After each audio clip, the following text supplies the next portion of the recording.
A'udzu billahi minasyaitonir rajim. Bismillahirrahmanirrahim. Assalamualaikum warahmatullahi wabarakatuh. Alhamdulillahi rabbil alamin. Alladzi anzala as-sakinata fi qulubil mu'minin liyazdadu imanan ma'a imanihim. Asyhadu an la ilaha illallah wa asyhadu anna Muhammadan abduhu wa rasuluh. La nabiyya wa rasula ba'dah. Allahumma salli ala habibina wa syafi'ina wa maulana Muhammad wa ala alihi wa ashabihi ajma'in. Bapak ibu-ibu hadirin jamaah salat subuh yang dimuliakan Allah Subhanahu wa taala. Alhamdulillah, marilah di kesempatan yang baik, di kesempatan atau di waktu yang penuh barokah ini, kita sejenak mensyukuri nikmat serta karunia dari Allah Subhanahu wa taala atas kita. Nikmat yang paling agung, yang paling besar yang kita rasakan pada tahun ini, terutama Bapak Ibu sekalian, adalah nikmat dapat beribadah, berjumpa dengan bulan agung, bulan yang mulia, yaitu bulan suci Ramadan. Tidak banyak orang yang diberikan nikmat ini.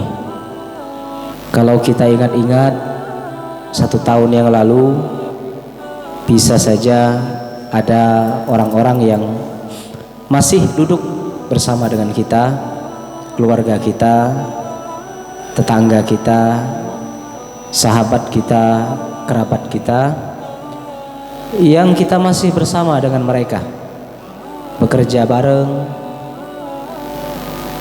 atau bahkan mungkin beribadah bareng, sholat bareng di masjid yang sama, bersendau gurau. Tapi ternyata di tahun ini kita tidak lagi bersama dengan mereka. Dan alhamdulillah Bapak Ibu sekalian, kita masih diberikan kesempatan untuk berjumpa dengan Ramadan tahun ini. Dan tidak ada di antara kita ini Bapak Ibu yang bisa memastikan apakah tahun 1447 Hijriah tahun depan kita masih dapat berjumpa dengan suasana Ramadan seperti tahun ini. Maka ini adalah nikmat terbesar. Oleh karena itu diceritakan oleh Al-Imam Ibnu Rajab Al-Hambali, kanu ba'das salaf, orang-orang soleh dulu, kata Imam Ibnu Rajab, kalau mereka diberikan nikmat berjumpa dengan Ramadan, mereka akan betul-betul memanfaatkan nikmat itu. Mereka akan ambil semua peluang-peluang ibadah yang tampak, yang mereka dengar, yang mereka saksikan, yang bisa mereka kerjakan di bulan Ramadan. Hal ini Bapak Ibu karena memang didasari oleh instruksi Nabi SAW. Apa kata Nabi? Kata Nabi SAW, "Idza kana fi awwali lailatin min syahri Ramadan." Kalau Ramadan itu sudah datang, malam-malam Ramadan itu sudah tampak di depan mata kita, maka fanada munadim minas sama, maka ada suara dari atas langit itu Bapak Ibu. Tapi kita tidak baca dengar suara ini di awal-awal Ramadan, suara ini Bapak Ibu. Dan ini di setiap malam Ramadan. Apa kata suara tersebut? Suara tersebut adalah suara penduduk langit. Mereka berkata, "Ya baghiyasy syarr, wahai kalian orang-orang yang gemar berbuat kebaikan, wahai kalian para pemburu kebaikan, wahai kalian orang-orang yang suka berbuat baik, akbil, sekarang Ramadan telah datang. Akbil, ambil semua peluang-peluang ibadah yang bisa kalian kerjakan di bulan Ramadan, yang wajib, yang sunnah, jangan sia-siakan Bapak Ibu sekalian. Karena ini loka kalau bahasa Palembang, peluang.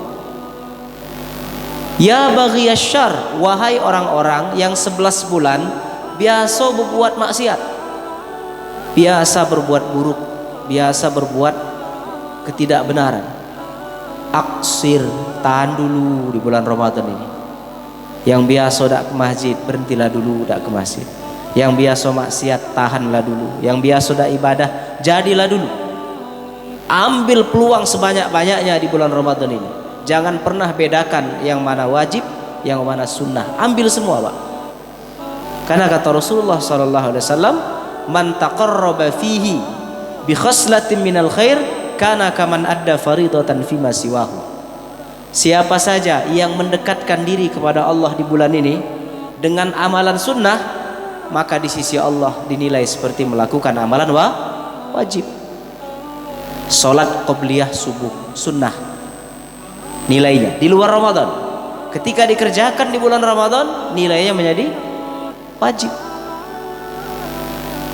Waman adda fihi faridatan kana kaman adda bisab'ina faridatan fima siwahu. Dan kata Nabi, siapa yang mengerjakan amalan wajib di bulan Ramadan ini, maka seperti dia melaksanakan 60 sampai 70 ibadah wajib di luar Ramadan. Maka jangan pernah kita sia-siakan peluang, karena kita sudah diberi nikmat oleh Allah Subhanahu wa taala. Ya, bahkan boleh jadi Bapak Ibu sekalian, amalan-amalan yang tidak sempat kita kerjakan di luar Ramadan, Ramadan adalah momentum terbaik bagi kita untuk mengerjakannya. Ya.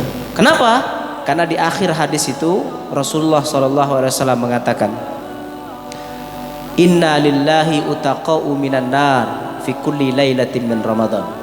Karena setiap malam, Pak, di bulan-bulan Ramadan tuh tiap malam. Jadi kalau Ramadan ini ada 30 hari, kalau tahun ini kita 29 hari, itu tiap malamnya itu, Bu, akan diumumkan oleh Allah siapa hambanya yang hari itu terbebas dari api neraka.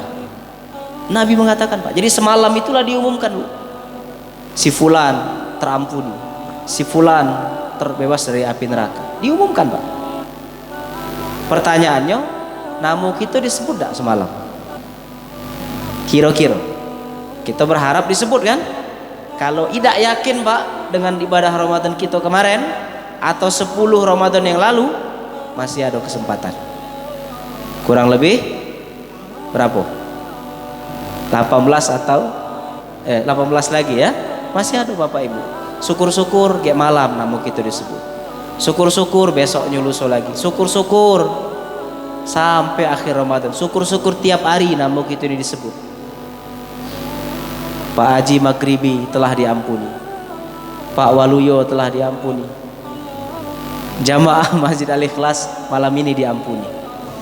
Ini Nabi, Pak, mengatakan, walillahi utaqa minan nar fi kulli lailatin, setiap malam diumumkan. Jadi kira-kira orang mukmin mana yang tidak senang kalau dosa-dosanya berpuluh-puluh tahun itu berpotensi diampuni oleh Allah. Tapi syaratnya tadi, ambil semua peluang amal apapun itu.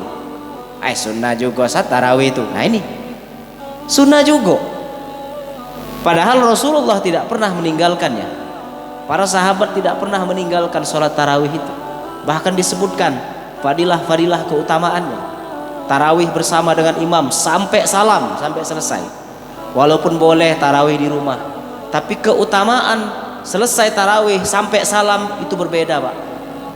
Itu seperti kita sholat semalam suntuk nilainya di hadapan Allah Subhanahu wa taala. Ya. Sedekah, kita tidak pernah sedekah 11 bulan di luar Ramadan, tidak apa-apa. Tapi pas di bulan Ramadan usahakan sehari 2000 tidak apa-apa. Tidak dinilai nominalnya, Bapak Ibu. Yang penting kesungguhan, kerelaan dan keikhlasan kita pada Allah Subhanahu wa taala. Maka ini nikmat. Tidak ada orang-orang soleh dulu yang menganggap sepele berjumpa dengan Ramadan. Nah, karena kita ini, Bapak Ibu, hati kita ini sudah semakin lalai, jadi biasa baik. Ibaratnya kita anggap ini ibadah tahunan, bukan sesuatu yang spesial. Padahal ini tamu agung. tamu yang mulia, yang dipersiapkan betul kedatangannya. Ya. Nah, kaget di akhir Ramadan kita ini kebalikan Bapak Ibu. Kalau orang soleh dulu, ya, orang-orang soleh dulu, kata Ibnu Rajab, kalau akhir Ramadan itu lanak tampak, misalnya lanak tanggal 29, 2 hari lagi lanak selesai Ramadan. Kalau kita kan senang Pak ya, alhamdulillah, mulai yang ibu-ibu kan, pasar Yada lah rame, pasar Lemabang lah rame, lah ngelis laksan 20 kilo buat, lontong 30 kilo, baju baru berapa setel, beli gak loh? Tidak apa-apa, itu mubah, biasa, tidak apa-apa. Sama kita juga mah itu kan. Yang bapak-bapak lah mulai berejo, cat apalah bagus warnanya rumah ini, nak ngeramik apalah, bener tak? Kita Bu, karena kita ini sudah lalai. Tapi orang soleh dulu, mereka tidak keluar dari rumah ibadah, dari masjid, nangis. Kenapa? Karena pada malam itu kata Rasulullah SAW, bakatis sama iwal ard, langit bumi itu nangis galau Pak, dan para malaikat dengan kepergian Ramadan itu. Kenapa? Karena potensi ampunan yang diberikan Allah kepada umatnya Muhammad ini lana hilang. Nah, wong yang nangisi kita senang-senang kan? Wah, mano-mano keluar kili dan sebagainya. Jadi salah dalam pemaknaan. Makanya beragama itu ada 2 yang paling penting. Yang pertama adalah keyakinan, yang kedua kesadaran. Kita ini yakin tak dengan yang kita kerjakan? Yang kedua, sadar tak kita ini bahwa kesempatan beribadah kita ini terbatas. Maka nikmat Ramadan, apapun ibadah yang kita kerjakan, datang ke taklim, kajian, mendengarkan khutbah, sedekah, nanti ada zakat, nanti ada infak, nanti ada iktikaf, ambil peluang semampu kita, ambil kesempatan sebanyak mungkin yang kita mau, karena begitulah cara terbaik kita mensyukuri nikmat Ramadan yang Allah datangkan untuk kita tahun ini. Ramadan itu Bapak Ibu, dia akan datang terus sampai hari kiamat, dengan adanya kita, tanpa adanya kita. Besok kita mati, tahun depan emang Ramadan tidak datang lagi ya Bu? Ya Allah, kalau kau mati ke sekarang, aku tidak usah lagi datang Ramadan. Kati hubungan Bapak Ibu, adonyo kita atau tidak adonyo kita, sebelum dunia ini kiamat, Ramadan itu tetap akan datang, ya, memuliakan orang-orang yang menjemputnya dan menghinakan orang-orang yang tidak peduli terhadapnya. Mudah-mudahan direfleksi untuk kita dalam memperbaiki kualitas dan kuantitas amaliyah kita, terutama di bulan yang mulia ini. Inilah sisa-sisa Bapak Ibu, suaranya habis ya. Demikian, itu saja mungkin yang bisa kami sampaikan. Mohon maaf jika ada kesalahan. Kami tutup dengan subhanakallahumma rabbana wa bihamdika asyhadu an la ilaha illa anta astaghfiruka wa atubu ilaik. Assalamualaikum warahmatullahi wabarakatuh.